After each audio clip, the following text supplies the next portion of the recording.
Science quiz LP UP HS part 3. കോലരക്ക് ഏതു ജീവിയുടെ വിസർജ്യത്തിൽ നിന്നും ഉണ്ടാകുന്നതാണ്? ലാസിഫർ ലാക്ക. 1954 രസതന്ത്രത്തിന് നോബൽ സമ്മാനം ലഭിക്കുകയും 1962 സമാധാനത്തിന് നോബൽ സമ്മാനം ലഭിക്കുകയും ചെയ്ത വ്യക്തി ലീനസ് പൗളിങ്. വിറ്റമിൻ സി അധികമായി കഴിച്ചാൽ ജലദോഷം പ്രതിരോധിക്കാമെന്ന് പറഞ്ഞ ശാസ്ത്രജ്ഞൻ ആരാണ്? ലീനസ് പൗളിങ്. തിളനിദ്ര അഥവാ ബോയിലിംഗ് പോയിന്റ് ഏറ്റവും കൂടിയ മൂലകം ഏതാണ്? ടങ്സ്റ്റൺ. ഏറ്റവും കൂടുതൽ കാണപ്പെടുന്ന യുറേനിയത്തിൻ്റെ ഐസോട്ടോപ്പ് ഏതാണ്? യുറേനിയം 238. ഏറ്റവും കുറച്ചു പേർക്ക് കാണപ്പെടുന്ന ബ്ലഡ് ഗ്രൂപ്പ് ഏതാണ്?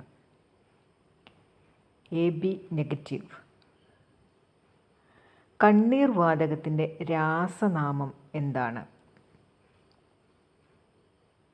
Benzene chloride. DPT വാക്സിൻ ഏതെല്ലാം രോഗത്തിനെതിരെയാണ് നൽകുന്നത്?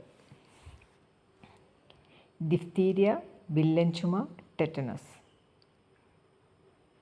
സ്ഫോടക വസ്തു TNTയുടെ പൂർണ്ണ രൂപം എന്താണ്? Trinitrotoluene. പച്ചക്കറി കൃഷിയെക്കുറിച്ചുള്ള പഠനം ഏത് പേരിലാണ് അറിയപ്പെടുന്നത്? ഒലേറികൾച്ചർ. ഇന്ത്യയിലെ ഒഴുകുന്ന ദേശീയ ഉദ്യാനം എന്നറിയപ്പെടുന്നത് ഏതാണ്? കിംബുൾ ലംജാവോ, മണിപ്പൂർ സംസ്ഥാനത്തിൽ. ഇന്ത്യയിലെ ആദ്യ ബയോസ്ഫിയർ റിസർവ് ഏതാണ്? Nilgiri biosphere reserve. യുനെസ്കോയുടെ ലോക പൈതൃക പട്ടികയിൽ ഇടം നേടിയ ഇന്ത്യയിലെ പ്രദേശം ഏതാണ്? പശ്ചിമഘട്ട മലനിരകൾ. യവനപ്രിയ എന്ന പേരിൽ അറിയപ്പെടുന്ന വിള ഏതാണ്? കുരുമുളക്.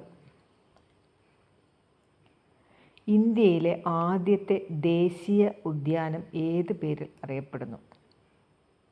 Jim Corbett.